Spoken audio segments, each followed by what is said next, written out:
स्वागत छ साथीहरूलाई बी स्मार्ट युट्युब च्यानलमा। आज हामीले लोकसेवा आयोगद्वारा लिइने राजपत्र अनङ्कित प्रथम श्रेणी नायब सुब्बा वा स्वसरहको पदको प्रतियोगितात्मक लिखित नमुना परीक्षा लिएर आएका छौँ, जुन तृतीय पत्र लेखा तथा लेखा परीक्षित सेवा समूहका लागि साथीहरूका लागि लक्षित गरेर लिएको परीक्षा यो प्रश्नपत्र रहेको छ र यसमा हामीले इक्जाममा आउन सक्ने अर्थात् लोकसेवा परीक्षामा लोकसेवा विज्ञ साथीहरूले तयार पार्नुभएको प्रश्नपत्रलाई लिएर सोही प्रश्नपत्रको उत्कृष्ट ढङ्गबाट कसरी उत्कृष्ट उत्तर लेख्न सकिन्छ त्यसलाई उत्कृष्ट ढङ्गबाट प्रस्तुत गर्ने प्रयास गरेका छौँ र यो भिडियो कृपया स्किप नगरिकन राम्रोसँग हेर्नुहोला र कुनै सल्लाह सुझाव भए कमेन्ट बक्समा लेखिदिनु होला। र आजको प्रश्न रहेको छ खण्ड कमा रहेको छ 1 नम्बरमा बजेट भनेको के हो, बजेट तर्जुमा गर्दा के कस्तो कुरामा ध्यान दिनुपर्छ लेख्नुहोस्। यसमा 1+4 अर्थात् 5 नम्बरको रहेको छ। त्यस्तै 2 नम्बरमा रहेको छ आन्तरिक नियन्त्रण भन्नाले के बुझ्नुहुन्छ, यसको आवश्यकता लेख्नुहोस्। 3 नम्बरमा रहेको छ टिप्पणी लेख्नुहोस्। क नम्बरमा सार्वजनिक क्षेत्र लेखामान र ख नम्बरमा खाता सूची। त्यस्तै 4 नम्बरमा रहेको छ नगदमा आधारित लेखा प्रणाली र पूर्वभावी लेखा प्रणाली बीच भिन्नता छुट्याउनुहोस्। 5 नम्बरको क्वेसन रहेको छ। त्यस्तै 5 नम्बरमा रहेको छ लेखा प्रमुखको काम कर्तव्य र अधिकार उल्लेख गर्दै आर्थिक अनुशासनमा लेखा प्रमुखको भूमिका कस्तो रहनुपर्छ लेख्नुहोस्। अब हामी गयौँ खण्ड खमा। खण्ड खमा क्वेसन नम्बर 6 मा रहेको छ सार्वजनिक खरिद भन्नाले के बुझिन्छ, सार्वजनिक खरिद ऐन 2063 अनुसार के कस्ता वस्तु तथा सेवाहरू सोझै खरिद गर्न सकिने प्रावधान रहेको छ। त्यस्तै 7 नम्बरमा रहेको छ बोलपत्र भन्नाले के बुझिन्छ, बोलपत्र रद्द हुने अवस्थाहरू के हुन् लेख्नुहोस्। त्यस्तै 8 नम्बरमा रहेको छ सञ्चित कोष र यसको सञ्चालन सम्बन्धमा के व्यवस्था रहेको छ लेख्नुहोस्। 9 नम्बरमा रहेको छ नेपाल सरकारले अवलम्बन गर्ने श्रेष्ठ प्रणालीहरू बारे लेख्नुहोस्। र 10 नम्बरमा रहेको छ आर्थिक कार्यविधि तथा वित्तीय उत्तरदायित्व ऐन 2076 को मुख्य विशेषता उल्लेख गर्दै वित्तीय अनुशासन कायम गर्नका लागि के कस्ता कार्यहरू गर्नुपर्ने देखिन्छ लेख्नुहोस्। त्यस्तै खण्ड गमा गयौँ हामी। अब खण्ड गमा रहेको छ क्वेसन नम्बर 11 मा लेखा परीक्षण भन्नाले के बुझ्नुहुन्छ, यसका सिद्धान्तहरू लेख्नुहोस्। क्वेसन नम्बर 12 मा रहेको छ वित्तीय लेखा परीक्षण र कार्यमूलक लेखा परीक्षण बीच भिन्नता छुट्याउनुहोस्। 1 वर्ष वित्तीय लेखा परीक्षण र कार्यमूलक लेखा परीक्षण बीच समानता र भिन्नता छुट्याउनुहोस् भनेर परीक्षामा सोधिसकेको छ। अर्को क्वेसन रहेको छ 13 नम्बरमा सङ्घ प्रदेश र स्थानीय तहमा लेखा परीक्षण गरिने विषयको बारेमा संक्षेपमा लेख्नुहोस्। यो पनि एकपटक सोधिसकेको क्वेसन हो, यहाँ दोहोरिएको छ। 14 नम्बरमा रहेको छ वातावरणीय लेखा परीक्षण र विधि विज्ञान लेखा परीक्षण। यो अहिले लेखा परीक्षण ऐनले ल्याएको नयाँ कुरा भएको हुनाले यो पनि एकदमै महत्त्वपूर्ण रहेको छ। त्यस्तै 15 नम्बरमा रहेको छ सङ्घ प्रदेश र स्थानीय अर्थात् तीनै तहको संयुक्त आर्थिक अधिकारहरू के हुन् उल्लेख गर्नुहोस्। त्यस्तै 16 नम्बरमा रहेको छ लेखा परीक्षण ऐन 2075 का विशेषताहरू लेख्नुहोस्। र 17 नम्बरमा रहेको छ नेपालमा वर्षेनी बेरोजु बढ्नुका कारणहरू चर्चा गर्दै बेरोजु घटाउन के गर्नुपर्ला मौलिक सुझाव दिनुहोस्। साथीहरूले परीक्षा दिनका लागि अर्थात् लोकसेवाको अनुभव लिनका लागि मात्रै फर्म भर्ने र परीक्षा दिने जुन गरिरहेको अनुभव सुनाउनुहुन्छ, अब त्यस्तो गर्नुका लागि आवश्यक छैन। तपाईँले लोकसेवा परीक्षामा लिने अनुभव यही भिडियो हेरेर नै तपाईँले लिन सक्नुहुनेछ र तपाईँले यसमा आफूले कस्तो गर्न सक्छु जस्तो लाग्यो भने यसमा रहेको क्वेसन पेपरलाई यसमा रहेको एन्सर हेर्नभन्दा पहिला एकपटक आफूले गरेर त्यसपछि एन्सर हेर्न पनि सक्नुहुनेछ। वा तपाईँले आफूले गरेको एन्सरमा यदि साँच्चीकै त्यो एन्सर चेक गर्ने हो भने कति नम्बर आउँछ जस्तो लाग्छ भने तपाईँले यसको अन्तमा दिएको मेल एड्रेस अर्थात् loksewa2047@gmail.com मा आफूले लेखेको एन्सरलाई PDF फाइल बनाएर पनि पठाउन सक्नुहुनेछ र हामीले त्यसको हाम्रो टिमबाट चेक भइसकेपछि तपाईँलाई फेरि चेक भइसकेको PDF फाइल तपाईँको मेलमा हामी मेल गरिदिनेछौँ र यसरी हामी तपाईँहरूलाई लोकसेवा तयारीमा सहयोग गर्नेछौँ। र अब ढिलो नगरी अब जाउँ हामी आजको यसको क्वेसन नम्बर 1 तर्फ। र यसमा बुझ्नुपर्ने कुरा के भने हामीले जुन एन्सर तयार गरेका छौँ त्यो इक्जाममा बसेर ठ्याक्कै लेख्न मिल्ने गरी अर्थात् समय 2 घण्टा 30 मिनटमा लेख्न सकिने गरी उत्तरहरू प्रस्तुत गरेका छौँ र उत्तरहरू कसरी लेख्ने त्यसको बेस्ट तरिका अर्थात् बेस्ट ढाँचा त्यसको बेस्ट मोडल सहित उत्तरहरू प्रस्तुत गरेका छौँ। तपाईले हेरेर त्यसको फाइदा लिन सक्नुहुनेछ र हेरिसकेपछि तपाईले लाभ लिनुहुनेछ भन्ने कुरामा म विश्वस्त छु। र यदि तपाईलाई यस सम्बन्धीमा केही जिज्ञासा अथवा कुनै सुझावहरू छ भने कृपया कमेन्ट बक्समा लेखिदिनु होला। र अब गयौँ हामी क्वेसन नम्बर 1 तर्फ। प्रश्न नम्बर 1 रहेको छ, बजेट भनेको के हो? बजेट तर्जुमा गर्दा के कस्तो कुरामा ध्यान दिनुपर्छ लेख्नुहोस्। अर्थात् बजेट भनेको के हो को लागि 1 नम्बर छुट्याइएको छ भने बजेट तर्जुमा गर्दा ध्यान दिनुपर्ने कुराको लागि 4 नम्बर छुट्याइएको छ। अब हामी जाउँ सबैभन्दा पहिला बजेटको परिभाषा लेखौँ, त्यसपछि बजेट तर्जुमा गर्दा ध्यान दिनुपर्ने कुराहरू बुदागत रूपमा लेखौँ। बजेटको परिभाषा रहेको छ, गत आर्थिक वर्षको लक्ष्य र प्रगतिको समीक्षा, चालु आर्थिक वर्षको संशोधित विवरण र आगामी आर्थिक वर्षको आय र व्ययको अनुमानित विवरण सहितको सामाजिक, आर्थिक, राजनैतिक दस्तावेजलाई बजेट भनिन्छ। अर्थात् गत वर्षको लक्ष्य र प्रगतिको समीक्षा, चालु आर्थिक वर्षको संशोधित विवरण र आगामी आर्थिक वर्षको पोहोरको वर्षको अथवा लास्ट इयरको पनि, यो इयरको पनि र नेक्स्ट इयरको पनि, पोहोरको वर्षको चाहिँ लक्ष्य र प्रगतिको समीक्षा, अहिलेको वर्षको संशोधित विवरण र आगामी आर्थिक वर्षको आय र व्ययको अनुमान सहितको सामाजिक, आर्थिक, राजनैतिक दस्तावेजलाई बजेट भनिन्छ। यो बजेट कार्यकारिणी निकायबाट तर्जुमा हुन्छ, व्यवस्थापिका संसदबाट स्वीकृत हुन्छ र पुनः कार्यकारिणी निकायबाट कार्यान्वयन गरिन्छ। अब डेफिनेसनको लागि 1 नम्बरको लागि यहाँभन्दा धेरै लेख्नु पर्दैन, 1 नम्बरको लागि पुग्यो। अब जाउँ क्वेसन नम्बर, अब त्यसैको अर्को पार्ट, सेकेन्ड पार्ट, जुन 4 नम्बरको लागि छुट्याइएको छ, बजेट तर्जुमा गर्दा ध्यान दिनुपर्ने कुराहरू। बजेट तर्जुमा गर्दा ध्यान दिनुपर्ने कुराहरू भनेको सामान्यतया हामीले आफ्नै घरको पनि जुन इयर पैसा कसरी खर्च गर्ने भन्ने प्लान बनायौँ भने के कुरामा ध्यान दिन्छौँ, त्यस्तै कुरा हो देशको बजेटको कुरा गर्दा पनि। सबैभन्दा पहिला देशको ऐन नियम के छ हेर्नु पर्यो, संविधानको कुरा हेर्नु पर्यो, हामीसँग के स्रोत साधन छ हेर्नु पर्यो, हामीले अन्य देशमा अथवा अरूसँग के कस्ता काम गर्ने प्रतिबद्धता दिएका छौँ हेर्नु पर्यो, अनि अन्य ठाउँमा गएर के कस्ता काम गर्ने भनेर हामीले साइन गरेका छौँ अथवा प्रतिबद्धता गरेका छौँ त्यसलाई पनि ध्यान दिनुपर्ने हो। अनि हामीसँग स्रोत साधन र भएको क्षमताले के कुरा गर्न थेक्छ, ठुल्ठुलो योजना मात्र ल्याएर भएन, हामीसँग भएको कुराले उक्त काम गर्नका लागि सम्भव पनि हुनु पर्यो, त्यसलाई हेर्नु पर्यो। अनि हामीले जुन अहिले चालु योजना छ, त्रिवर्षीय योजना अथवा पञ्चवर्षीय योजना, त्यसमा के कस्ता लक्ष्य लिएका छौँ त्यसलाई पनि हेर्नु पर्यो। यिनै कुराहरूलाई नै बजेट तर्जुमा गर्दा ध्यान दिनुपर्ने कुराहरू हुन्। अब हेरौँ कसरी लेखिएको छ, अर्थात् यसलाई प्रस्तुत कसरी गर्ने। 1 नम्बरमा बजेट तर्जुमा गर्दा देखाएका विषयमा ध्यान दिनुपर्छ। 1 नम्बरमा रहेको छ ऐन, नियम, कानुन र संविधान, अर्थात् राज्यको दायित्व, निर्देशक सिद्धान्त र नीतिहरू। 2 नम्बरमा उपलब्ध स्रोत साधन, के स्रोत साधन उपलब्ध छ र जनचाहना, जनता अर्थात् जनताको चाहना के छ। 3 नम्बरमा रहेको छ सहस्राब्दी विकास लक्ष्य, सहस्राब्दी विकास लक्ष्यले घोषणा गरेका कुराहरू अर्थात् विकास लक्ष्यका उद्देश्यहरू।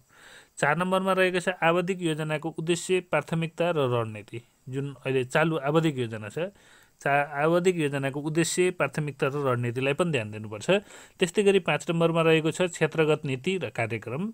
6 नम्बरमा रहेका छ नेपाल सरकारको नीति कार्यक्रम अनुसारको काम। 7 नम्बरमा रहेको छ छिटो प्रतिफल दिन सक्ने योजनालाई प्राथमिकता। 8मा रहेको छ सरकारले गरेका प्रतिबद्धताहरू, राष्ट्रिय अर्थात् अन्तर्राष्ट्रिय स्तरमा गरेका प्रतिबद्धताहरू। र 9 नम्बरमा रहेको छ वैदेशिक सहायता अथवा सम्झौतामा उल्लेख भएअनुसार गर्नुपर्ने कार्यहरू।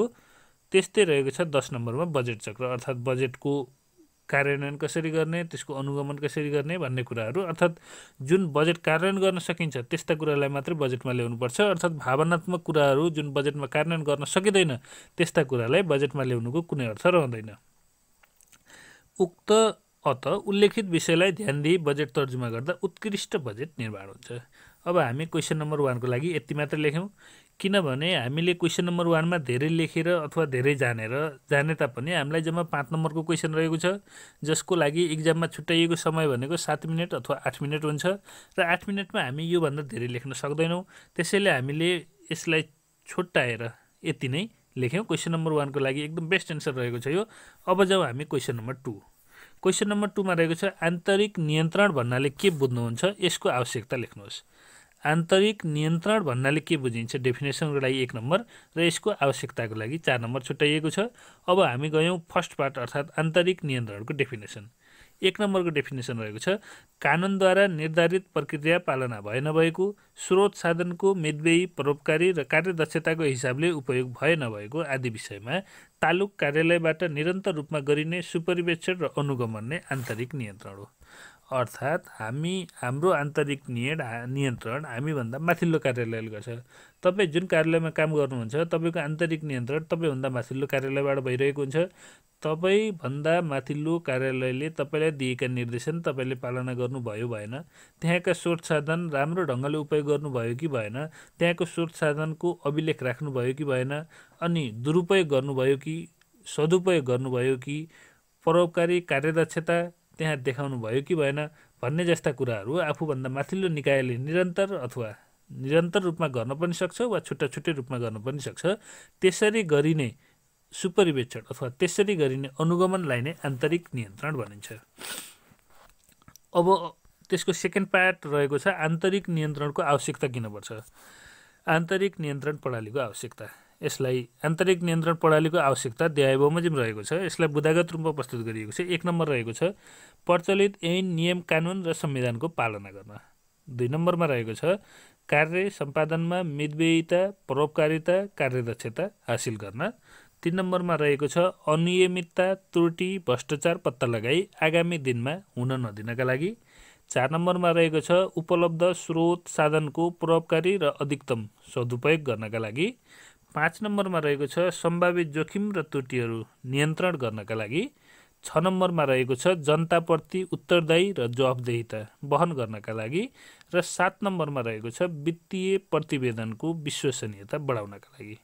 अत आन्तरिक नियन्त्रण निरन्तर चलिरहने र स्वचालित प्रक्रिया भएकोले यसका माध्यमबाट मितव्ययिता, परोपकारिता, कार्यदक्षता र विश्वसनीयता वृद्धि गरी अपेक्षित नतिजा हासिल गर्न सकिन्छ। आफूभन्दा मातहतका कार्यालयलाई नियन्त्रण गरी उपलब्ध स्रोत साधनको अति उत्तम प्रयोग गर्न सकिन्छ, सम्भावित जोखिमबाट बचाउन सकिन्छ, जनताप्रति उत्तरदायी बनाउन सकिन्छ, जनताप्रति जवाफदेही बनाउन सकिन्छ, वित्तीय प्रतिवेदनको कार्यान्वयन गर्न सकिन्छ, कुनै गल्ती गरेको भए त्यो गल्ती पत्ता लगाई त्यसको सुधार गर्न सकिन्छ, भ्रष्टाचार अथवा अनियमितता कुनै गरेको भए आगामी दिनमा त्यसलाई सुधार गर्न सकिन्छ, अनि कार्य सम्पादनमा मितव्ययिता, परोपकारिता, कार्यदक्षता आदि छैन भने त्यसलाई हासिल गर्न सकिन्छ र प्रचलित ऐन, नियम, कानुन, संविधानभन्दा बाहिर रहेर कार्य गरेको भए त्यसलाई ट्र्याकमा, यदि आउट अफ ट्र्याक गएको छ भने त्यसलाई ट्र्याकमा ल्याउन सकिन्छ। र यिनै जे गर्न सकिन्छ भने यिनै कुराहरू नै आन्तरिक नियन्त्रण प्रणालीको आवश्यकता हो।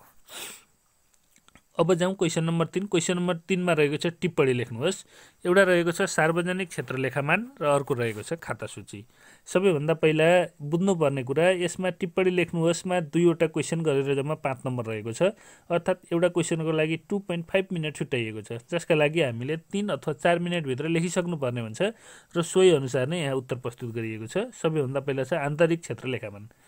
सार्वजनिक निकायमा हुने आर्थिक कारोबारहरूको अभिलेखाङ्कन र प्रतिवेदन सम्बन्धी सूचना प्रदान गर्नुका साथै कारोबारहरूको प्रस्तुतिकरण गर्ने अन्तर्राष्ट्रिय मान्यता अनुरूपको अभ्यासलाई सार्वजनिक क्षेत्र लेखामान भनिन्छ। नेपालमा सार्वजनिक क्षेत्र लेखामानहरू नेपाल लेखामान बोर्डले तयार पार्दछ। सार्वजनिक निकायमा हुने आर्थिक कारोबारको अभिलेख राख्ने, त्यसको प्रतिवेदन तयार गर्ने अथवा सार्वजनिक क्षेत्रमा हुने आर्थिक कारोबारहरू राख्नका लागि जुन एउटा स्ट्यान्डर्ड युनिट छ, जुन एउटा सार्वजनिक क्षेत्र लेखामान तयार गरेको छ, त्यसलाई नै जुन कारोबारहरूको प्रस्तुतिकरण गर्नका लागि अन्तर्राष्ट्रिय मान्यता अनुरूपको एउटा अभ्यास छ अथवा उनीहरूको स्ट्यान्डर्डसँग मिल्ने एउटा लेखाका नम्बर सङ्केतहरू अर्थात् लेखा राख्नुपर्ने मान्यताहरू रहेको छन्, त्यसै अनुरूप लेखा राख्नु अथवा त्यसैका मान्यताहरूलाई मान्नुलाई नै सार्वजनिक क्षेत्रको लेखामान भनिन्छ। नेपालमा सार्वजनिक क्षेत्रको लेखामानहरू नेपाल लेखामान बोर्डले तयार पार्दछ। यसका उद्देश्यहरू नगदमा आधारित विवरण तयार गर्नु, नगद प्राप्ति र भुक्तानीको स्थितिको यथार्थ चित्र प्रस्तुत गर्नु, सूचनामूलक निर्णयका लागि यथार्थ र पर्याप्त वित्तीय सूचनाहरू उपलब्ध गराउनु आदि। यसका उद्देश्यहरू हामी धेरै लेख्न सक्थ्यौँ, 8-10 वटा पनि लेख्न सक्थ्यौँ, तर 2.5 मार्क्सको लागि यो क्वेसन भएको हुनाले हामीले 3 वटा लेखेर छोड्यौँ, त्यहाँभन्दा हामी लेख्न सक्दैनौँ। अब अर्को छ खाता सूची। आर्थिक कारोबारहरूको प्रभावकारी ढङ्गले वर्गीकरण, विश्लेषण र वर्णन गर्नका लागि उपयुक्त उपशीर्षकमा साङ्केतिकरण गर्न तयार पारिएको आधारलाई खाता सूची भनिन्छ। आर्थिक कारोबारको विभाजन र पहिचानका आधारमा लेखा राख्नका लागि तयार पारिएको खाताहरूको सूची नै खाता सूची हो। आर्थिक कारोबारको विभाजन र पहिचानका आधारमा लेखा राख्नका लागि तयार पारिएको खाताहरूको सूची नै खाता सूची हो। व्यक्ति र निकाय अनुसार छुट्टा छुट्टै ढङ्गमा लेखा राख्दा एकरूपता नहुने र एकले राखेको लेखा अर्कोले बुझ्न नसक्ने भएकोले राष्ट्रिय तथा अन्तर्राष्ट्रिय स्तरमा एकरूपता ल्याउनका लागि तयार पारिएको आदर्शतम आधारलाई नै खाता सूची भनिन्छ। खाता सूची भनेको विश्वव्यापी रूपमा एउटै खाताहरू प्रयोग गर्नका लागि जुन एउटा स्ट्यान्डर्ड खाताहरू बनाइएको छ त्यसैलाई नै खाता सूची भनिन्छ। सबैले एउटै प्रयोग गर्दाखेरि एकले राखेको लेखा अर्कोले सजिलैसँग बुझ्न सक्ने र अन्तर्राष्ट्रिय मान्यता अनुरूप हुने तथा वैज्ञानिक हुने हुँदा खाता सूचीको प्रयोग गरिन्छ। र अब रहेको छ अर्को नगदमा आधारित लेखा प्रणाली र पूर्वभावी लेखा प्रणाली बीच भिन्नता छुट्याउनुहोस्। सबैभन्दा पहिला यसको भिन्नता के लेख्ने भन्ने भन्दा पहिला तपाईँले यो बुझ्नुपर्छ कि नगदमा आधारित लेखा प्रणाली भनेको के हो र पूर्वभावीमा आधारित लेखा प्रणाली अर्थात् पूर्वभावी लेखा प्रणाली भनेको के हो। पहिला यो आफू तपाईँले बुझ्नुहोस्, अनि त्यसपछि फरक के छुट्याउने भन्ने त्यसपछिको कुरा गरौँला। नगदमा आधारित लेखा प्रणाली भन्नाले कस्तो भने जति बेला हामीले नगद कारोबार गर्छौँ त्यति बेला मात्रै लेखा राख्छौँ भने त्यसलाई नगदमा आधारित लेखा प्रणाली भनिन्छ भने पूर्वभावी लेखा प्रणाली भन्नाले नगद प्राप्त नभए तापनि नगद प्राप्त हुने खालको कुनै काम गरेको भएमा उक्त समयमा लेखा राख्ने अर्थात् यदि भुक्तानी दिइने बाचा अथवा पैसा लिइने बाचा अथवा त्यस्तो दायित्व सिर्जना भएको खण्डमा लेखा राख्ने लेखा प्रणालीलाई पूर्वभावी लेखा प्रणाली भनिन्छ। नगदमा आधारित लेखा प्रणाली भनेको नगद कारोबार भएमा मात्रै हुन्छ। पूर्वभावी लेखा प्रणाली राख्नका लागि नगदमा आधारित कारोबार हुनु पर्दैन। हाम्रो सरकारी कार्यालयहरूमा चल्ने लेखा प्रणाली नगदमा आधारित लेखा प्रणाली हो भने व्यावसायिक संस्थाहरूले पूर्वभावी लेखा प्रणाली पनि अपनाएको पाइन्छ। अब हेरौँ फरक कसरी छुट्याउने। फरक छुट्याउनका लागि मैले अघिल्लो भिडियोहरूमा पनि तपाईँलाई भनेको छु टी फर्मेट युज गर्नुहोस्, एकदमै बेस्ट हुन्छ भनेर, र यहाँ पनि मैले टी फर्मेटमा नै प्रस्तुत गरेको छु। सबैभन्दा पहिला 1 नम्बरमा रहेको छ परिभाषा। पहिला नगदमा आधारित लेखा प्रणालीको परिभाषा हेरौँ अनि पूर्वभावी लेखा प्रणालीको परिभाषा।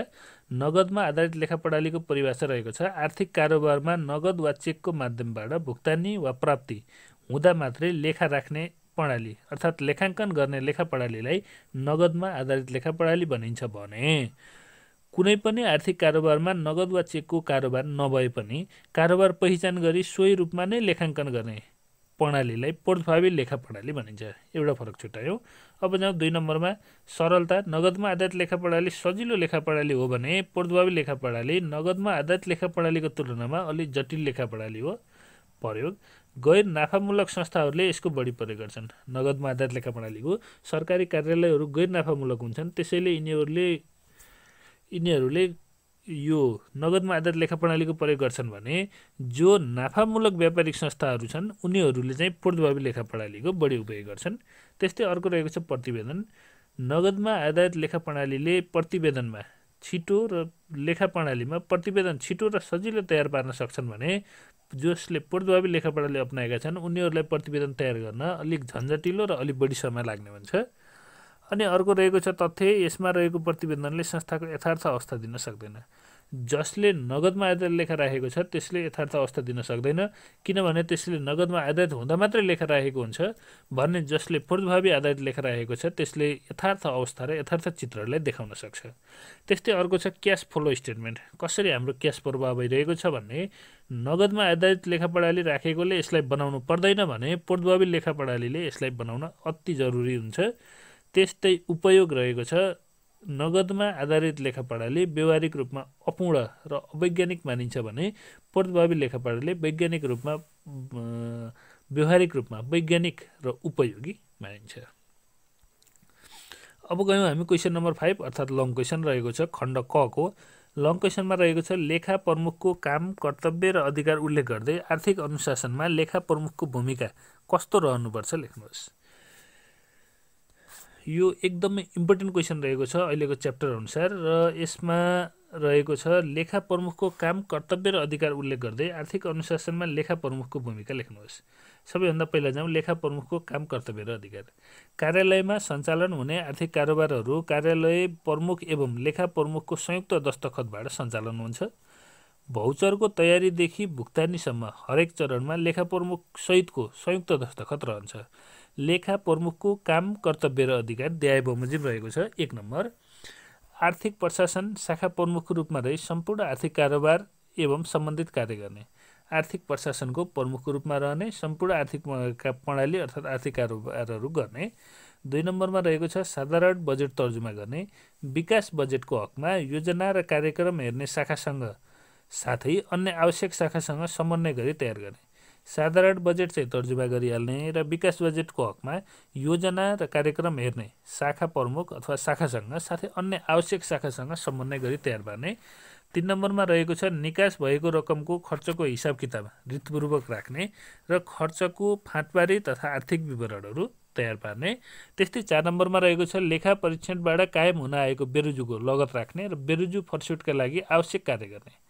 लेखा परीक्षण गर्दा देखिएका बेरुजुहरू छ भने त्यसको अभिलेख अर्थात् त्यसको रेकर्ड राख्ने र उक्त बेरुजुहरू फर्स्युट गर्नका लागि आवश्यक काम गर्ने।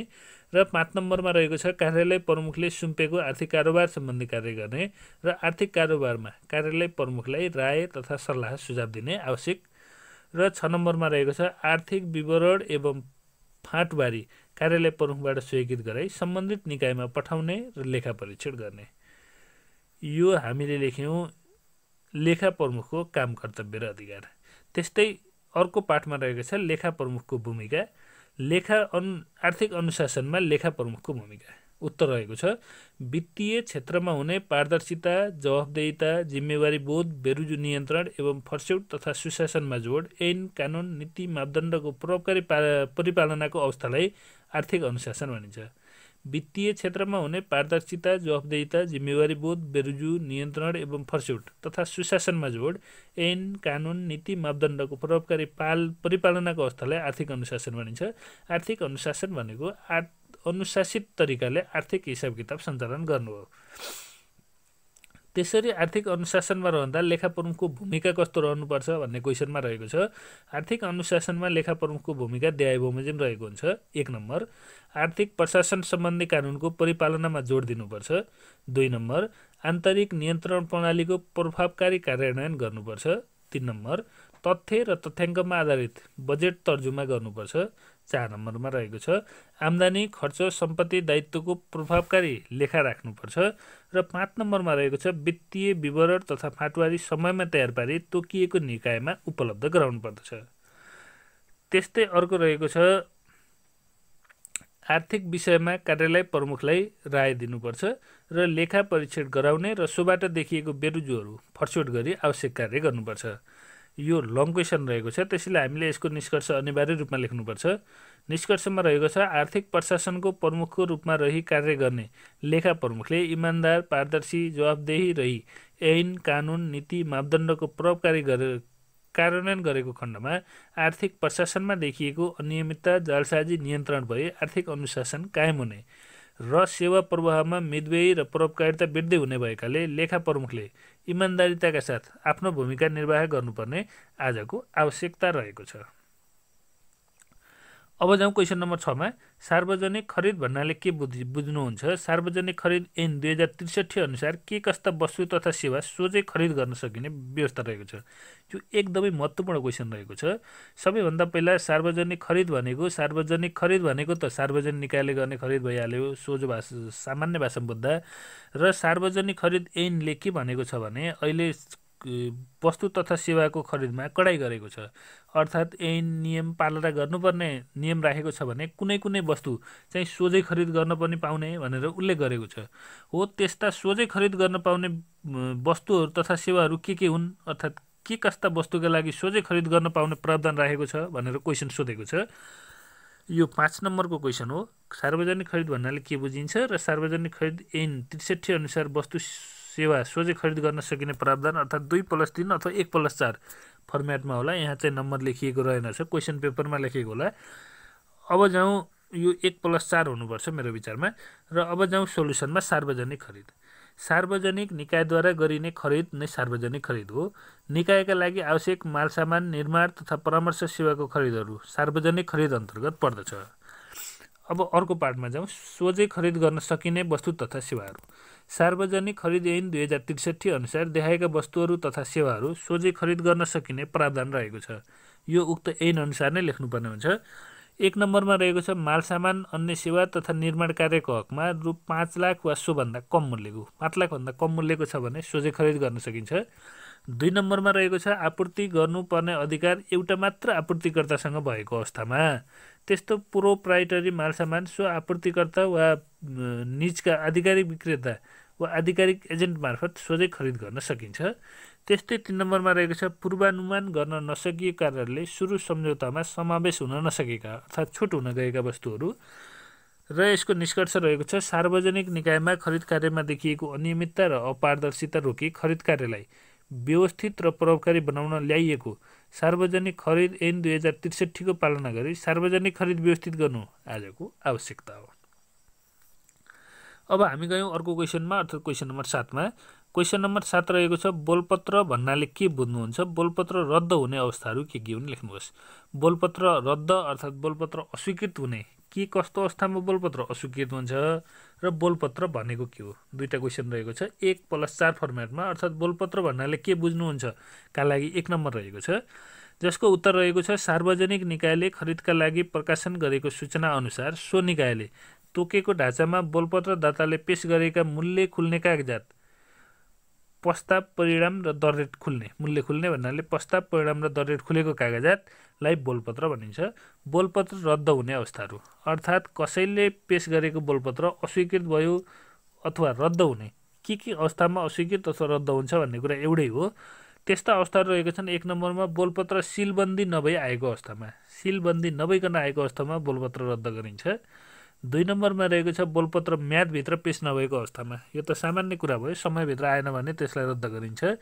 3 नम्बरमा बोलपत्र फिर्ता लिएको अवस्थामा अर्थात् जसले पेश गरेको उसले नै आफ्नो बोलपत्र फिर्ता लिएपछि त्यसलाई पनि रद्द गरिन्छ।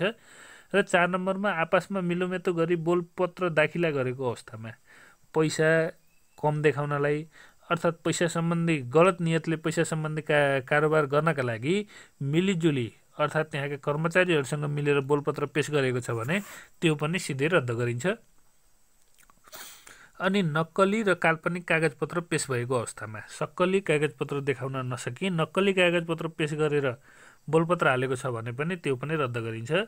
र अर्को रहेछ माग गरिएको मालसामान, निर्माण कार्य, परामर्श सेवा वा अन्य सेवाहरू आवश्यक नभएमा पहिला जुन सामानहरू माग गरियो पछि त्यही सामान आवश्यक भएन भने त्यो बोलपत्र पनि रद्द गरिन्छ अर्थात् अस्वीकार गरिन्छ। र त्यस्तै अर्को न्यूनतम मूल्याङ्कित सारभूत रूपमा प्रभावकारी बोलपत्रको बोल अङ्क लागत अनुमानभन्दा सारभूत रूपमा बढी भएमा, जुन सामान जुन क्वालिटीको अर्थात् जुन पैसामा किन्न खोजेको त्योभन्दा धेरै ठुलो पैसामा सामान आयो भने, त्यस्तो बोलपत्र आयो भने त्यसलाई पनि हामी रद्द गरिन्छ। अब हामी जाउँ अर्को क्वेसनमा अर्थात् क्वेसन नम्बर 8 मा। क्वेसन नम्बर 8 मा रहेको छ सञ्चित कोष र यसको सञ्चालन सम्बन्धमा के व्यवस्था रहेको छ। सबैभन्दा पहिला हेरौँ यसको डेफिनेसन। सञ्चित कोष भनेको के हो? सञ्चित कोष गुठी रकम बाहेक नेपाल सरकारलाई प्राप्त हुने सबै प्रकारको राजस्वको धितोमा लिएको कर्जा र ऐनको अधिकार अन्तर्गत जुनसुकै ऋण असुल गर्दा प्राप्त भएको सबै धन तथा नेपाल सरकारलाई प्राप्त हुने जुनसुकै रकम एक सरकारी कोषमा बाँधिन्छ त्यसलाई सञ्चित कोष भनिन्छ। नेपालको संविधान अनुसार धारा 116 मा सङ्घीय सञ्चित कोष, धारा 204 मा प्रदेश सञ्चित कोष र धारा 229 मा स्थानीय सञ्चित कोषको व्यवस्था गरिएको छ। अब त्यही क्वेसनको अर्को पार्ट रहेको छ सञ्चित कोषको सञ्चालन सम्बन्धमा के व्यवस्था छ लेख्नुहोस्। अर्थात् सञ्चित कोषको सञ्चालन सम्बन्धमा रहेका व्यवस्थाहरू त्यसपछि अन्डरलाइन गरियो। अनि सञ्चित कोष सञ्चालन सम्बन्धमा देखाएका व्यवस्थाहरू रहेका छन्। 1 नम्बरमा रहेको छ सङ्घीय सञ्चित कोषको सञ्चालन महालेखा नियन्त्रक कार्यालयले, प्रदेश सञ्चित कोषको सञ्चालन प्रदेश लेखा नियन्त्रक कार्यालयले र स्थानीय सञ्चित कोषको सञ्चालन स्थानीय तहले गर्नेछ। 1 नम्बर सङ्घको सङ्घीय सञ्चितले, प्रदेशको प्रदेश सञ्चित कोषले, प्रदेश लेखा नियन्त्रक कार्यालयले र स्थानीयको स्थानीय सञ्चित कोष सञ्चालन स्थानीय समितिले गर्नेछ। 2 नम्बरमा रहेको छ स्थानीय कोषको लेखा अद्यावधिक रूपमा राख्ने तथा आवश्यक वित्तीय विवरण तयार गर्ने जिम्मेवारी उचित सञ्चित कोष सञ्चालन गर्ने कार्यालयको हुनेछ। त्यस्तै 3 नम्बरमा रहेको छ सङ्घीय सञ्चित कोष तथा अन्य सरकारी कोषको सञ्चालनका लागि महालेखा नियन्त्रक कार्यालयले कुनै कार्यालय वा बैङ्कलाई जिम्मेवारी तोक्न सक्नेछ।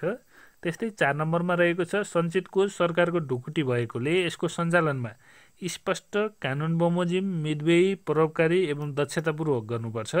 र 5 नम्बरमा रहेको छ सङ्घ प्रदेश र स्थानीय तीनै तहको सञ्चित कोषको लेखा परीक्षण महालेखा परीक्षकले गर्ने व्यवस्था रहेको छ। अब हामी गयौँ अर्को क्वेसनमा, अर्थात् क्वेसन नम्बर 9मा। क्वेसन नम्बर 9मा रहेको छ नेपाल सरकारले अवलम्बन गरेका स्यस्ता प्रणाली बारे लेख्नुहोस्। स्यस्ता प्रणाली भनेको नै लेखा प्रणाली हो।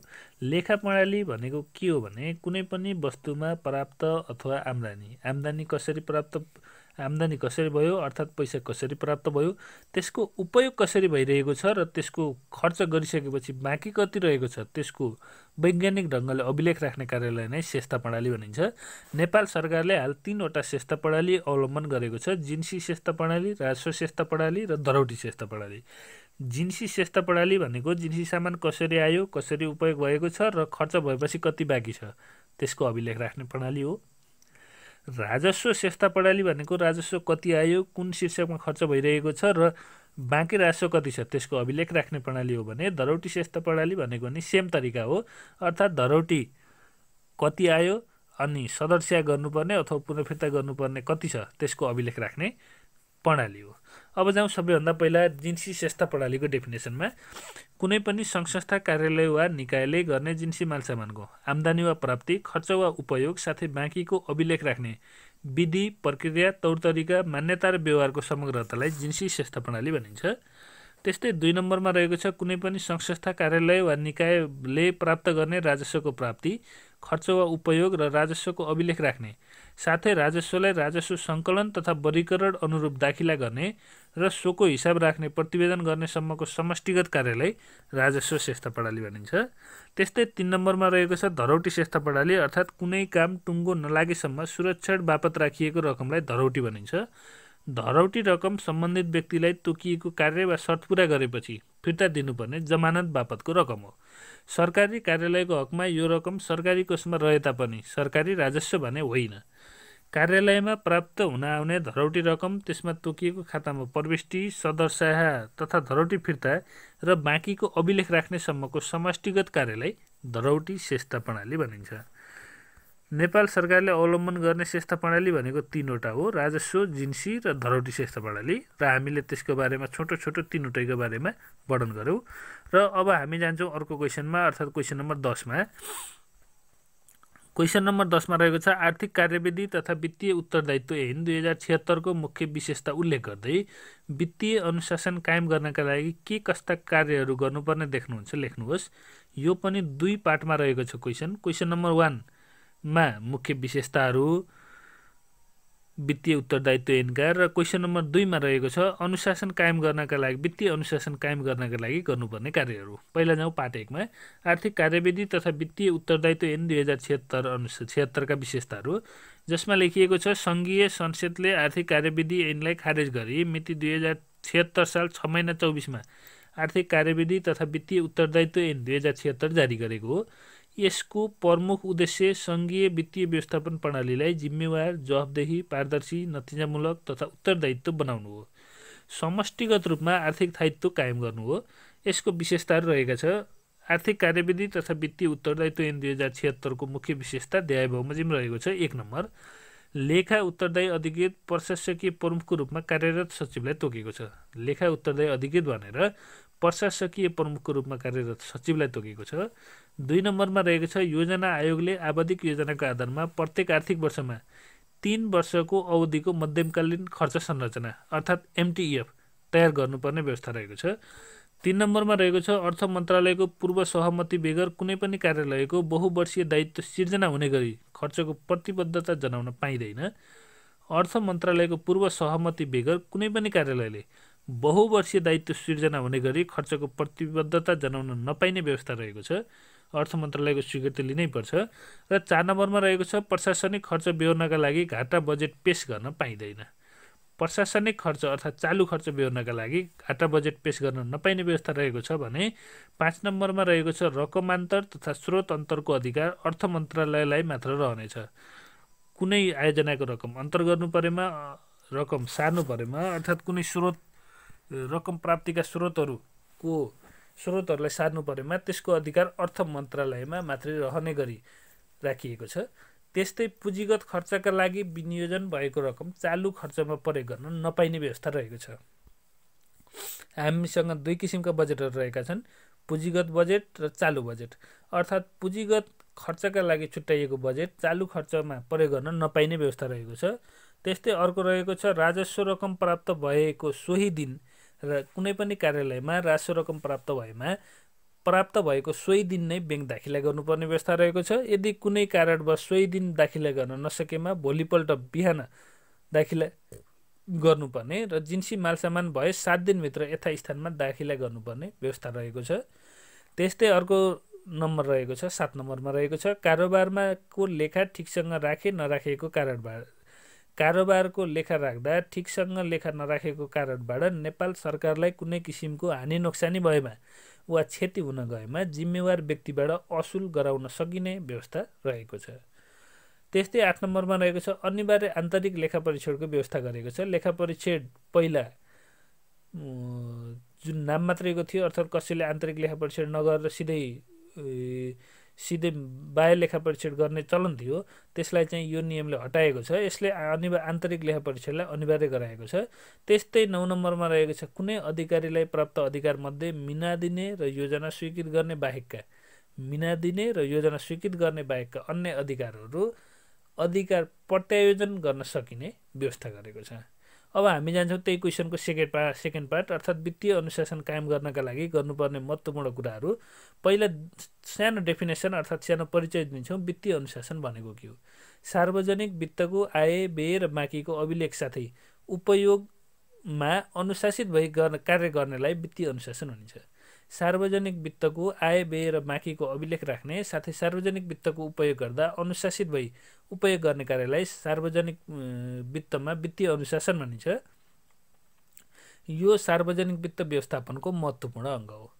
अब अर्को पाठ रहेको छ वित्तीय अनुशासन कायम गर्नका लागि गर्नुपर्ने कार्यहरू। वित्तीय अनुशासन कायम गर्नका लागि गर्नुपर्ने कार्यहरू देय बमोजिम रहेको छ, बुँदागत रूपमा लेखिएको छ। 1 नम्बरमा रहेको छ प्रदेश तथा स्थानीय तहले आर्थिक र वित्तीय नीति तर्जुमा गर्दा नेपाल सरकारको आर्थिक र वित्तीय नीति अनुसरण गर्नुपर्छ, मनोमानी गर्नु पाइँदैन। 2 नम्बरमा रहेको छ नेपाल सरकार प्रदेश तथा स्थानीय तहलाई प्राप्त हुने सबै आय सञ्चित कोषमा दाखिला गरिनेछ। 3 नम्बरमा रहेको छ प्रचलित कानुन बमोजिम प्राप्त भएको अनुदानको रकम जुन प्रयोजनका लागि प्राप्त भएको सो प्रयोजनका लागि नै खर्च गर्नुपर्छ। जस्तो विदेशहरूबाट जुन कामको लागि पैसा आयो त्यही कामको लागि नै खर्च गर्नुपर्छ। र 4 नम्बरमा रहेको छ बजेटमा पुँजीगत खर्चको रूपमा विनियोजन भएको रकम चालु खर्चको रूपमा रकमान्तर गर्न पाइने छैन। र त्यस्तै 5 नम्बरमा रहेको छ पारदर्शिता कायम गर्ने समेत त्यसका उद्देश्यहरू रहेका छन्। अब हामी जाउँ त्यसको अर्को पाठमा अर्थात् सेकेन्ड नम्बर पाठ रहेको छ वित्तीय अनुशासन। त्यसको सेकेन्ड पार्ट रहेको छ वित्तीय अनुशासन कायम गर्नका लागि गर्नुपर्ने कार्यहरू। यसको एन्सर रहेको छ वित्तीय अनुशासन कायम गर्नका लागि गर्नुपर्ने कार्यहरू देय बमोजिम रहेको छ। 1 नम्बर प्रदेश तथा स्थानीय तहले आर्थिक र वित्तीय नीति तर्जुमा गर्दा नेपाल सरकारको आर्थिक र वित्तीय नीति अनुसरण गर्ने, आफ्नो मनोमानी नगर्ने। प्रदेश तथा स्थानीय तहले आर्थिक र वित्तीय नीति तर्जुमा गर्दा नेपाल सरकारको आर्थिक र वित्तीय नीति अनुसरण गर्ने। 2 नम्बरमा रहेको छ नेपाल सरकार प्रदेश तथा स्थानीय तहलाई प्राप्त हुने सबै आय सञ्चित कोषमा दाखिला गर्ने।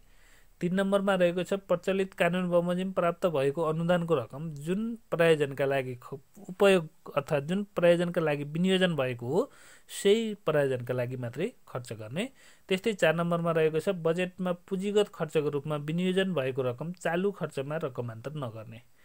पुँजीगत खर्चको रूपमा विनियोजन भएको रकम चालु खर्चमा खर्च नगर्ने। र 5 नम्बरमा रहेको छ पारदर्शिता कायम गर्ने।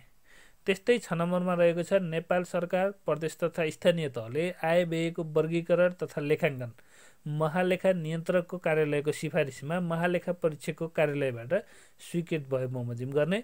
त्यस्तै अर्को रहेको छ नेपाल सरकार प्रदेश तथा स्थानीय तहले सञ्चित कोषमाथि व्यवहार हुने रकम बाहेकका अन्य रकम आफ्नो बजेटमा व्यवस्था गरी सम्बन्धित व्यवस्थापिकाबाट त्यस्तो बजेट स्वीकृत भएपछि मात्रै खर्च गर्ने। र त्यस्तै अर्को रहेको छ 8 नम्बरमा नेपाल सरकार प्रदेश र स्थानीय तहले आय र व्ययको आवधिक विवरण महालेखा नियन्त्रक कार्यालयको सिफारिसमा महालेखा परीक्षकको कार्यालयबाट स्वीकृत भएको ढाँचामा प्रयोग गर्नुपर्छ। यो लङ क्वेसन अर्थात् 10 नम्बरको क्वेसन भएको हुँदा सानो निष्कर्ष लेखौँ। निष्कर्षमा रहेको छ सरकारी लेखा र आर्थिक कारोबारमा पारदर्शिता, जवाफदेहिता, उत्तरदायित्व वृद्धि गरी सुशासन कायम गर्ने उद्देश्यले निर्माण गरिएको आर्थिक कार्यविधि तथा उत्तरदायित्वहीन 2076 को अक्षरशः कार्यान्वयन गर्नु आजको आवश्यकता हो। अब हामी जाउँ अर्को क्वेसनमा। क्वेसन रहेको छ लेखा परीक्षण भन्नाले के बुझिन्छ, यसको सिद्धान्तहरू लेख्नुहोस्। राखिएको लेखा ठिकसँग राखेको छ कि छैन भनी गरिने परीक्षण नै लेखा परीक्षणका सिद्धान्त हुन्।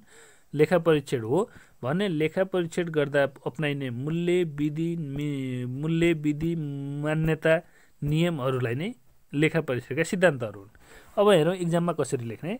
पहिला लेखा परीक्षणको परिचय रहेको छ। गरिएको आर्थिक कारोबार र राखिएको लेखा कानुन बमोजिम भए नभएको सम्बन्धमा र यथार्थ अवस्थाको चित्रण गरे नगरेको सम्बन्धमा अधिकार प्राप्त व्यक्ति, निकाय, संस्था, सङ्गठन वा कार्यालयद्वारा मितव्ययिता, नियमितता, प्रभावकारिता, औचित्यता र कार्यदक्षको दृष्टिकोणले स्वतन्त्र र निष्पक्ष ढङ्गले जाँच, विश्लेषण, परीक्षण र मूल्याङ्कन गरी देखिएका कमी, कमजोरी र अनियमितता सुधारका लागि आवश्यक कारबाहीसहितको प्रतिवेदन सम्बन्धित निकायमा पेश गर्नेसम्मको समग्र व्यवस्थापन कार्यलाई लेखा परीक्षण भनिन्छ। अब जाउँ लेखा परीक्षणको सिद्धान्त अर्थात् लेखा परीक्षणको गर्दा अपनाइने तौर तरिका, विधि, मान्यता आदिको समग्रता नै लेखा परीक्षणको सिद्धान्त हो। लेखा परीक्षणको सिद्धान्त द्याय बमोजिम रहेको छ। 1 नम्बरमा रहेको छ निष्पक्षताको सिद्धान्त अर्थात् लेखा परीक्षण गर्दा कसैको लोभ, मोह, जालमा नपरी निष्पक्ष ढङ्गले लेखा परीक्षण गर्नु निष्पक्षताको सिद्धान्त हो। त्यस्तै 2 मा रहेको छ प्रमाणमा आधारित सिद्धान्त। लेखा सम्बन्धी प्रमाणको आधारमा लेखा परीक्षण गर्ने प्रमाणहरू चुस्त दुरुस्त राखिएको हुनुपर्दछ। त्यस्तै 3 नम्बरमा रहेको छ स्वायत्तताको सिद्धान्त। कसैको नाजायज दबावमा नपरी स्वतन्त्र रूपमा लेखा परीक्षण गर्ने कार्यलाई स्वायत्तताको सिद्धान्त भनिन्छ। त्यस्तै अर्को रहेको छ सक्षमताको सिद्धान्त अर्थात् दक्षताको सिद्धान्त। जस अन्तर्गत रहेको छ सिद्धान्त आफूले आफूसँग भएको क्षमता, ज्ञान, सिपको भरपुर र उचित प्रयोग गरी लेखा परीक्षण गर्नुपर्छ भन्ने सिद्धान्त चाहिँ दक्षताको सिद्धान्त हो। त्यस्तै अर्को छ गोपनीयताको सिद्धान्त अर्थात् प्रतिवेदन पेश गर्नुपर्ने निकाय बाहेक अन्य व्यक्ति वा निकायलाई लेखा परीक्षण सम्बन्धी विवरण उपलब्ध गराउनु हुँदैन अथवा गोप्य राख्नुपर्छ। र अर्को रहेको छ सतर्कताको सिद्धान्त अर्थात् अभिलेख वा प्रमाणमा त्रुटि भए नभएको, कानुनसँग बाजिए नबिजेको सतर्क भई परीक्षण गर्ने। अब गएको छ क्वेसन नम्बर 12 वित्तीय लेखा परीक्षण र कार्यमूलक लेखा परीक्षण बीच भिन्नता छुटाउनुहोस्। सबैभन्दा पहिला बुझ्नुपर्ने कुरा भनेको वित्तीय लेखा परीक्षण भनेको सिस्टमेटिक हो भने कार्यमूलक लेखा परीक्षण भनेको द रिजल्ट बेस हो, रिजल्टमा आधारित भएर कार्य गर्ने हो। वित्तीय लेखा परीक्षणले नियम पुर्याए नपुर्याएको हेर्छ भने कार्यमूलक लेखा परीक्षणले दिएको लगानीबाट आवश्यक फाइदा भए नभएको त्यता ध्यान दिन्छ। सबैभन्दा पहिला यसको पनि टिप फर्मेटमा रहेको छ। 1 नम्बरमा हेरौँ परिभाषा। वित्तीय लेखा परीक्षण भन्नाले लेखा परीक्षकले लेखा परीक्षण गर्दा प्रचलित कानुनको पालना भए नभएको, बजेटको सीमाभित्र रहेर खर्च भए नभएको र तोकिएको शीर्षक उपशीर्षकमा खर्च गरे नगरेको सम्बन्धमा पालना गर्ने गरेको कोष र सम्पत्तिको उचित लेखाको सिद्धान्त पालना भए नभएको र कोषको सम्पत्तिको उचित पालना भए नभएको सम्बन्धमा केन्द्रित भई गरिने लेखा परीक्षणलाई वित्तीय लेखा परीक्षण भनिन्छ भने लेखा परीक्षकले लेखा परीक्षण गर्दा सञ्चालन गरिएका कार्यक्रम वा आम्दानी र खर्चबाट अपेक्षित प्रतिफल प्राप्त भए नभएको सम्बन्धमा केन्द्रित भई गरिने लेखा परीक्षणलाई कार्यमूलक लेखा परीक्षण भनिन्छ। 2 नम्बरमा रहेको छ उद्देश्य। वित्तीय लेखा परीक्षणको उद्देश्य भनेको वित्तीय विवरणहरूले यथार्थ स्थिति चित्रण गर्छ कि गर्दैन र प्रचलित नियम कानुनको कारोबार गरिएको छ छैन, प्रचलित नियमअनुसारका आर्थिक कारोबार सञ्चालन गरिएको छ छैन भनी पत्ता लगाउनु हो भने अर्को कार्यमूलक लेखा परीक्षणको उद्देश्य रहेको छ स्रोत साधनको प्राप्ति र उपयोग, मितव्ययी, कार्यदक्षता, प्रभावकारिताको दृष्टिकोणले गरिएको छ। अब 3 नम्बरमा रहेको छ क्षेत्र। वित्तीय लेखा परीक्षण भनेको नियमित र औचित्यताको प्रमुख क्षेत्र हो भने कार्यमूलक लेखा परीक्षण भनेको नियमित त हुँदैन, मितव्ययिता र प्रभावकारिता चाहिँ हुन्छ। मितव्ययिता, प्रभावकारिता र कार्यदक्षता नै प्रमुख क्षेत्र हो भनेर लेखिएको छ। त्यस्तै विधि रहेको छ वित्तीय विवरण र सोसँग सम्बन्धित लेखाहरूको परीक्षण गरिन्छ वित्तीय लेखा परीक्षणमा, जस्तै ब्याङ्क नगदी किताब, भाउचर, डकुमेन्ट रिभ्यू आदि। त्यस्तै गरेर कार्यमूलक लेखा परीक्षणमा सूचाङ्क र मापदण्डको प्रयोग जस्तै अन्तर्वार्ता, प्रश्नावली, छलफल, लाभ लागत विश्लेषण आदिको प्रयोग गरिन्छ। त्यस्तै वित्तीय लेखा परीक्षणले विधि, पद्धति र तरिकामा जोड दिन्छ भने कार्यमूलक लेखा परीक्षणले नतिजामा जोड दिन्छ। अब गयौँ हामी क्वेसन नम्बर 13मा। क्वेसन नम्बर 13मा रहेको छ सङ्घ, प्रदेश एवं स्थानीय तहमा लेखा परीक्षण गरिने विषयहरूको बारेमा संक्षेपमा लेख्नुहोस्। अर्थात् यसमा क्वेसनले अलिकति घुमाएको छ, हेर्नु होला। सङ्घ, प्रदेश तथा स्थानीय तहमा लेखा परीक्षण गरिने विषयहरू भन्नु र लेखा परीक्षण गर्दा ध्यान दिनुपर्ने विषयहरू भनेको एउटै हो। कुन कुन विषयमा ध्यान दिएर अर्थात् कुन विषयमा आधारित रहेर लेखा परीक्षण गर्ने भन्ने क्वेसनले यहाँ बताउनु खोजेको छ। सबैभन्दा पहिला त्यसको डेफिनेसन दिउँ। आर्थिक कारोबार र सोसँग सम्बन्धित अन्य क्रियाकलापको एक गरी वा बीचमा छड्के गरी वा केही प्रतिशत मात्रै परीक्षण गर्ने गरी लेखा परीक्षण गरिन्छ। सङ्घ, प्रदेश तथा स्थानीय तहमा लेखा परीक्षण गरिने मुख्य विषयहरू देहाय बमोजिम रहेका छन्। कुन विषयमा आधारित भएर लेखा परीक्षण गरिन्छ भन्ने कुरा हो। क्वेसन नम्बर 1मा रहेको छ निश्चित सेवा वा कार्यमा खर्च गर्न विनियोजन गरिएका रकमहरू सोही शीर्षक वा उपशीर्षकमा रहेर खर्च भए नभएका। 2 नम्बरमा रहेको छ कारोबारको लेखा तोकिएको ढाँचामा राखिएको नराखिएको। 3 नम्बरमा रहेको छ आर्थिक कारोबारको केन्द्रीय लेखा राखी केन्द्रीय विवरण तयार पारेको नपारेको र यदि तयार पारेको भए त्यसले यथार्थ अवस्था चित्रण गरेको नगरेको। र 4 नम्बरमा रहेको छ सम्बन्धित सरकारी निकायले समयमा बजेट निकासा गरेको नगरेको। 5 नम्बरमा रहेको छ आम्दानी वा खर्च भएका कारोबारहरूको पुष्टि गर्ने प्रमाण पर्याप्त भएको नभएको, जस्तै बिल भरपाईहरू। र 6 नम्बरमा रहेको छ लेखा वा प्रतिवेदन बमोजिम प्रगति भए नभएको र प्रतिवेदनले यथार्थ अवस्थाको चित्रण गरे नगरेको। त्यस्तै 7 नम्बरमा रहेको छ आन्तरिक नियन्त्रण प्रणाली र आन्तरिक रेखा परीक्षण सन्तोषजनक तरिकाले भए नभएको। अनि 8 नम्बरमा रहेको छ बेरुजुको लगत र फर्स्युटको अभिलेख आद्यवाधिक राखे नराखेको र बेरुजु फर्स्युट गरे नगरेको तथा गर्ने प्रयास गरे नगरेको। यिनै विषयमा आधारित रहेर हामी सङ्घ तथा प्रदेश र स्थानीय तहमा लेखा परीक्षण गर्ने विषयहरू यिनै हुने हुन्। यी देखाएका विषयहरूमा केन्द्रित रहेर लेखा परीक्षण गर्ने गरिन्छ। र अब गयौँ हामी क्वेसन नम्बर 14 अर्थात् 14 नम्बरमा, जसमा टिप्पणी लेख्नुहोस् भनेको छ। एउटा वातावरणीय लेखा परीक्षण र अर्को विधि विज्ञान लेखा परीक्षण। वातावरणीय पहिला बुझ्नुपर्ने कुरा, वातावरणीय लेखा परीक्षण भनेको कुनै पनि विकासका काम गर्दा अथवा कुनै पनि आयोजना सञ्चालन गर्दा वातावरणलाई प्रभाव नपारे दिगो विकासका सिद्धान्त अवलम्बन गरिने लेखा परीक्षणलाई वातावरणीय लेखा परीक्षण भनिन्छ भने विधि विज्ञान लेखा परीक्षण भनेको कुनै पनि घटना अर्थात् कुनै पनि घटना जुन घट्छ त्यसमा मान्छेहरूले दिने बयान पटक्कै पछि बदलिरहने र झुट बोल्न सक्ने सम्भावना रहेकाले त्यहाँ भएका निर्जीव वस्तुहरू तथा त्यहाँ भएका प्रमाणहरू, त्यहाँ भएका स्रोतहरूको अध्ययन अनुसन्धान गरिने लेखा परीक्षणलाई विधि विज्ञान लेखा परीक्षण भनिन्छ। अब हेरौँ लेख्ने कसरी, अर्थात् 1 क नम्बरमा रहेको छ वातावरणीय लेखा परीक्षण। लेखा परीक्षकले लेखा परीक्षण गर्दा सञ्चालित आयोजना तथा क्रियाकलापहरूले वातावरण संरक्षणको सन्दर्भमा सम्बन्धित नीति कानुन पालना गरेको छ वा छैन र वातावरणीय पक्षको संरक्षणमा ध्यान दिएको छ वा छैन भन्ने विषयमा केन्द्रित भएर गरिने लेखा परीक्षणलाई वातावरणीय लेखा परीक्षण भनिन्छ भने अन्तर्राष्ट्रिय सङ्घ संस्थाहरूले स्वीकृत गरेको आचार संहिता, सन्धि, सम्झौता र कानुनको आधारमा सम्बन्धित सरकार र देशले लागू गरेको कानुन र निर्देशिका अनुसार प्रत्येक निकायले कार्य गर्ने वातावरणीय मूल्य मान्यता रहेकाले सो अनुसार सरकारले काम गरेको छ छैन भनी जाँच, मूल्याङ्कन र विश्लेषण गरी प्रतिवेदन पेश गर्ने कार्यलाई वातावरणीय लेखा परीक्षण भनिन्छ। दिगो विकासको मान्यता अनुसार विकासका क्रियाकलाप सञ्चालन हुनुपर्छ भन्ने मान्यता स्वरूप वातावरणीय लेखा परीक्षणको अवधारणा विकास भएको हो। त्यस्तै अर्को छ विधि विज्ञान लेखा परीक्षण अर्थात् फोरेन्सिक अडिट पनि भन्छ यसलाई। भौतिक सबुत प्रमाणले झुटो नबोल्ने र पक्षपात नगर्ने भएकाले भौतिक सबुत अर्थात् प्रमाणहरूको परीक्षण, विश्लेषण र तुलना र पहिचान गरेर मात्र लेखा परीक्षणलाई गरिने लेखा परीक्षणलाई विधि विज्ञान लेखा परीक्षण भनिन्छ। यसमा मानवीय साक्षी प्रमाणभन्दा भौतिक सबुत प्रमाणको विषय विशेष महत्त्व रहन्छ। त्यस्तै अर्को रहेको छ यसको प्रयोग खास गरी अपराध अनुसन्धान तथा न्याय सम्पादनमा गर्ने गरिन्छ। त्यस्तै हामी गयौँ अब क्वेसन नम्बर 15 मा। अझै विधि विज्ञान लेखा परीक्षणको अझै अर्को पाठ रहेको छ। नेपालमा लेखा परीक्षण ऐन 2075 जारी भएपछि महालेखा परीक्षकलाई छनौटको आधारमा विधि विज्ञान लेखा परीक्षण गर्ने पहिलो कानुनी आधार प्राप्त भएको हो। 2075 भन्दा अगाडि विधि विज्ञान लेखा परीक्षण थिएन। अब जाउँ हामी अर्को क्वेसनमा अर्थात् क्वेसन नम्बर 15 रहेको छ। सङ्घ, प्रदेश र स्थानीय तिनै तहको संयुक्त आर्थिक अधिकारहरू लेख्नुहोस्।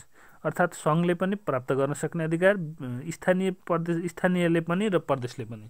त्यस्ता अधिकार रहेको छ। 1 नम्बरमा व्यवस्थापकीय अधिकार, 2 नम्बरमा स्रोत साधनको अधिकार, 3 नम्बरमा वैदेशिक सहायता लिन सक्ने अधिकार, 4 नम्बरमा कर तथा राजस्व लगाउने र उठाउने अधिकार र 5 नम्बरमा राजस्व वितरणको अधिकार अनि 6 नम्बरमा अनुदानको अधिकार।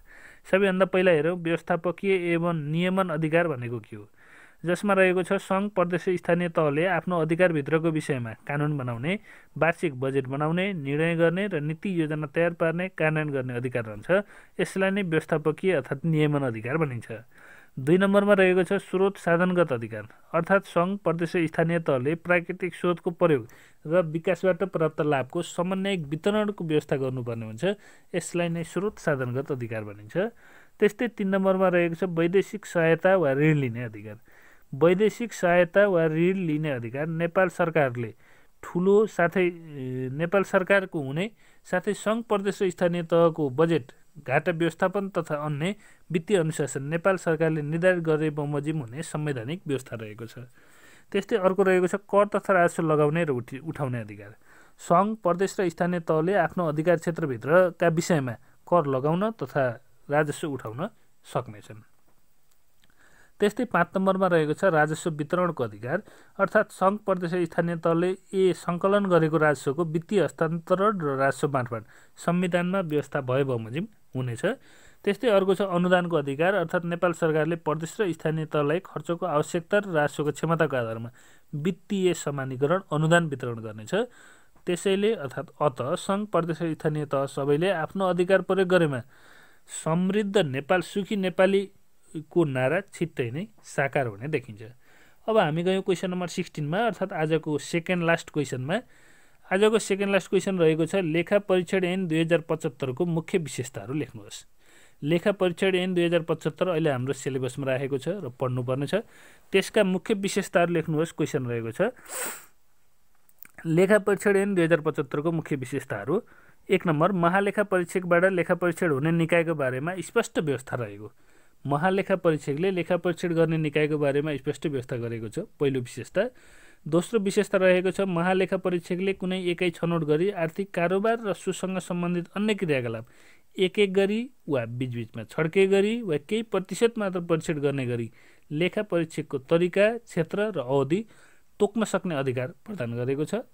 3 नम्बरमा रहेको छ वित्तीय लेखा परीक्षणको अतिरिक्त छनौटको आधारमा सूचना, प्रविधि, लैङ्गिक, कार्यमूलक र विधि विज्ञान, जुन हामी थोरै माथि टिप्पणी लेख्नुहोस्मा चर्चा गऱ्यौँ, वातावरणीय जस्ता लेखा परीक्षण गर्ने विषय उल्लेख गरेको छ। यो चाहिँ हाम्रो अहिले लेखा परीक्षण 2075 ले पहिलोपटक गरेको व्यवस्था हो यो। र अर्को रहेको छ 4 नम्बर महालेखा परीक्षकले परीक्षण गर्ने निकायको लेखा कागजात जुनसुकै बखत माग गरी हेर्न सक्ने व्यवस्था रहेको छ। 5 नम्बरमा रहेको छ महालेखा परीक्षकले आफूले गरेको लेखा परीक्षण पुनरावलोकन गराउन सक्ने व्यवस्था हुनुका साथै अन्य कुनै पनि संस्थाले लेखा परीक्षकको पुनरावलोकन गर्न नसक्ने व्यवस्था रहेको छ। महालेखा परीक्षक आफैले पुनरावलोकन गर्न सक्छ, तर अन्य व्यवस्था अन्य संस्थालाई पुनरावलोकन गराउन सकिँदैन। त्यस्तै अर्को क्वेसन रहेको छ अर्को एन्सर रहेको छ महालेखा परीक्षकले वार्षिक प्रतिवेदन सङ्घमा हो भने राष्ट्रपति समक्ष, प्रदेशमा हो भने प्रदेश प्रमुख समक्ष र स्थानीय तहमा हो भने स्थानीय स्थानीय तहको प्रमुख समक्ष पेश गर्न सक्ने व्यवस्था रहेको छ। त्यस्तै रहेको छ क्वेसन नम्बर 7 मा महालेखा परीक्षकले काम कारबाहीको लागि लेखी पठाउन र निर्देशन समेत दिन सक्ने व्यवस्था रहेको छ। त्यस्तै 8 नम्बरमा रहेको छ महालेखा परीक्षकले लेखा परीक्षकलाई सरल बनाउन निर्देशिका समेत जारी गर्न सक्ने व्यवस्था रहेको छ। त्यस्तै हामी गयौँ आजको लास्ट क्वेसन अर्थात् 17 नम्बरमा नेपालमा वर्षेनी बेरुजु बढ्नुका कारण चर्चा गर्दै बेरुजु घटाउन के गर्नु पर्ला मौलिक सुझाव दिनुहोस्। यहाँ 5+5 रहेको छ अर्थात् बेरुजु बढ्नुका कारणको लागि 5 नम्बर छुट्याइएको छ भने बेरुजु घटाउने उपायका लागि 5 नम्बर छुट्याइएको छ। सबैभन्दा पहिला डेफिनेसनहरू बेरुजु भनेको के हो? आर्थिक कारोबार गर्दा पर्याप्त प्रमाण पेश नभएका, रीत नपुगेका, त्रुटिपूर्ण ढङ्गले कारोबार भएका साथै पेस्की फर्स्योट नभएका कारोबारलाई बेरुजु भनिन्छ। अर्थात् जुन कारोबार रुजु हुन सक्दैन, जुन कारोबारमा केही समस्या देखिएको छ, जुन कारोबारका कागजपत्र पुगेका छैनन् त्यस्ता कारोबारहरूलाई बेरुजु भनिन्छ। रुजु गर्न नसकिएको आर्थिक कारोबारलाई नै बेरुजु भनिन्छ। एकदम छोटो मिठो परिभाषा। अब हामी गयौँ बेरुजु बढ्नुका कारणहरू जसका लागि 5 नम्बर छुट्याइएको छ। त्यसैले हामीले 8 अथवा 10वटासम्म बुदाहरू लेख्ने प्रयास गर्छौँ। हालको समयमा नेपालमा वर्षेनी बेरुजु बढिरहेको पाइन्छ। नेपालमा वर्षेनी बेरुजु बढ्नुका कारण देहाय बमोजिम रहेका छन्। 1 नम्बर पेस्की धेरै लिने र समयमै नबुझाउने प्रवृत्ति बढ्नु। 2 नम्बरमा रहेको छ कर्मचारीको खर्चमा अनियमितता हुनु, प्रक्रिया नपुर्याएर खर्च गर्नु। 3 नम्बरमा रहेको छ लेखा उत्तरदायी अधिकृत र जिम्मेवारी व्यक्तिबाटै आर्थिक कार्यविधि ऐन 2055 र आर्थिक कार्यविधि नियमावली 2064 को अक्षरशः पालना नहुनु। लेखा उत्तरदायी अधिकृत र जिम्मेवारी व्यक्ति जसले गर्नुपर्थ्यो उसले नै आर्थिक कार्यविधि नियमावली 2064 तथा आर्थिक कार्यविधि ऐन 2055 को पालना नगर्नु। 4 नम्बरमा रहेको छ प्रचलित आर्थिक ऐन नियम र प्रशासनिक निर्णयहरू अस्पष्ट र दोहोरो अर्थ लाग्ने हुनु। 5 नम्बरमा रहेको छ बेरुजु फर्स्योटलाई कार्य सम्पादन मूल्याङ्कनसम्म आबद्ध गर्न नसकिनु। त्यस्तै 6 नम्बरमा रहेको छ आन्तरिक नियन्त्रण र आन्तरिक लेखा परीक्षण प्रभावकारी नभई बेलैमा सुधार गर्न नसकिनु। र 7 नम्बरमा रहेको छ महालेखा परीक्षकले तोकेको ढाँचामा सबै निकायले लेखा नराख्नु। महालेखा परीक्षकले तोकेको ढाँचामा सबैले लेखा नराख्नु। त्यस्तै अर्को रहेको छ आर्थिक व्यवस्थापन गर्ने निकायमै खर्चको मनोमानी हुनु। जसले त्यसलाई मितव्यय गर्नुपर्ने हो उसले नै व्यवस्था गर्नु, मनोमानी गर्नु। र 9 नम्बरमा रहेको छ बहुवर्षीय आयोजनाहरूमा आयोजना सञ्चालनका सुरुका वर्षहरूमा पेस्कीहरू आयोजना सम्पन्न नहुँदासम्म बेरुजु देख्नु। जुन बहुवर्षीय आयोजनाहरू हुन्छन् तिनीहरूको पहिलो वर्षमा लिएको पेस्कीहरू पनि अन्तिममा आयोजना सम्पन्न नहुँदासम्म फर्स्योट नगरिने भएकोले त्यो प्रवृत्तिले पनि बेरुजु बढी देखिएको हो। अब जाउँ बेरुजु घटाउने प्रयासहरू। हालको समयमा नेपालमा वर्षेनी बेरुजु बढेको देखिए तापनि यसलाई घटाउन नै नसकिने भने होइन। नेपालमा बेरुजु घटाउनका लागि देखाएका उपायहरू अपनाउन सकिन्छ। 1 नम्बर पेस्कीलाई निरुत्साहित गर्ने अर्थात् पेस्की नदिने। 2 नम्बरमा खर्चलाई नियमितता गर्ने, खर्चमा अनियमितता नगर्ने। 3 नम्बरमा लेखा उत्तरदायी अधिकृत र जिम्मेवारी अधिकृतबाट समय समयमा सरकारी आर्थिक कारोबारको निरीक्षण, मूल्याङ्कन र विश्लेषण गरी बेरुजुलाई निरुत्साहित गर्ने।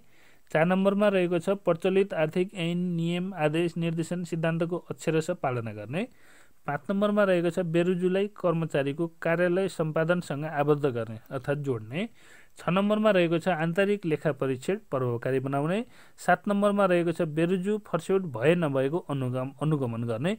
बेरुजु फर्स्योट गर्ने निकायलाई उत्कृष्ट कार्यालयको रूपमा घोषणा गर्ने र अनियमितता कार्य गर्ने, कर्तव्य पालना नगर्ने र बेरुजु आउने गरी कार्य गर्ने उप दण्ड सजायको व्यवस्था गर्ने।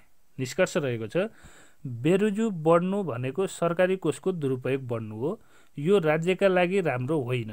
त्यसैले आर्थिक ऐन नियम निर्देशनको अक्षरशः पालना गर्ने साथै खराब नियत भएका कर्मचारीलाई दण्ड गर्ने हो भने नेपालमा बेरुजु घट्ने मात्र होइन नेपालमा बेरुजु घट्ने मात्रै होइन हट्ने सम्भावना रहन्छ। र यसैसँगै आज हामीले लोकसेवाको विषयविज्ञहरूद्वारा तयार पारिएको राजपत्र अनङ्कित प्रथम श्रेणी नायब सुब्बा वा स्वसरह प्रतियोगिताको लिखित नमुना परीक्षा जुन आज विषय लेखा तथा लेखा परीक्षण सेवा समूहसँग सम्बन्धित रहेको थियो आज 2077 7 16 गतेका दिन हामीले प्रस्तुत गरेका थियौँ।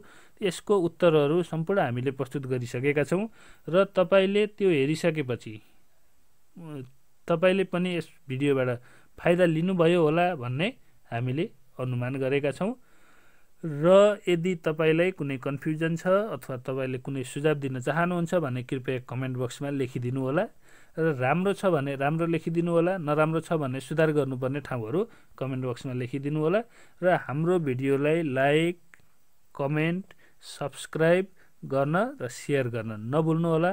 हवस् त, धन्यवाद।